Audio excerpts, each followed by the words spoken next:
आज आपण बनवणार आहोत महाराष्ट्राचे स्पेशल उडदाच्या डाळीचे वडे।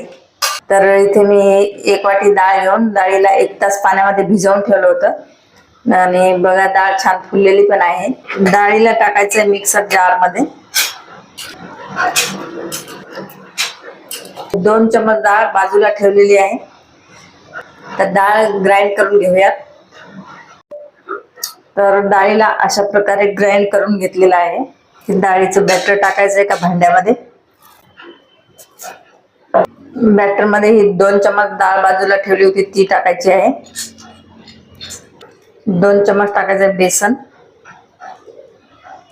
बारीक कापलेला 1 कांदा, 4 हिरव्या मिरच्या, थोडीशी हळद, चवीप्रमाणे मीठ, अर्धा चमचा जिरा। अजून याच्यामध्ये काही टाकायचं ते पण टाकू शकता, पण मी एवढ्याच वस्तू टाकलेल्या आहेत।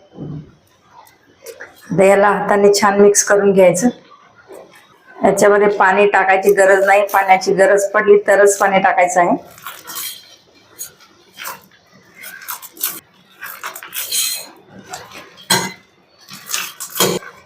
तर अशा प्रकारे डाळीला मिक्स करून घेतलेला आहे।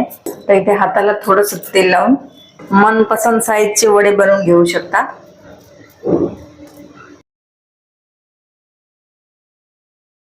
तर अशा प्रकारे मी पातळ आणि छोटे वडे बनवून घेत आहे। हा वडा साईडला झाला की दुसरा टाकायचा आहे आणि मस्त उलट पलट करून छान असे तळून घ्यायचे आहे। फ्राय झालेला आहे तर याला काढून घेऊया।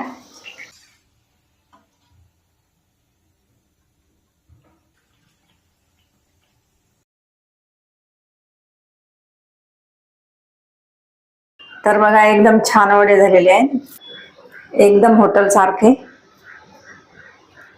आणि सोबत तोंडी लावायला मिरच्या। तर हे डाळीचे वडे कसे वाटले कमेंट मध्ये जरूर सांगा। रेसिपीला लाईक शेअर सबस्क्राईब जरूर करा। तर मग चला भेटूया अशाच एका नवीन रेसिपी सोबत। तोपर्यंत बाय बाय।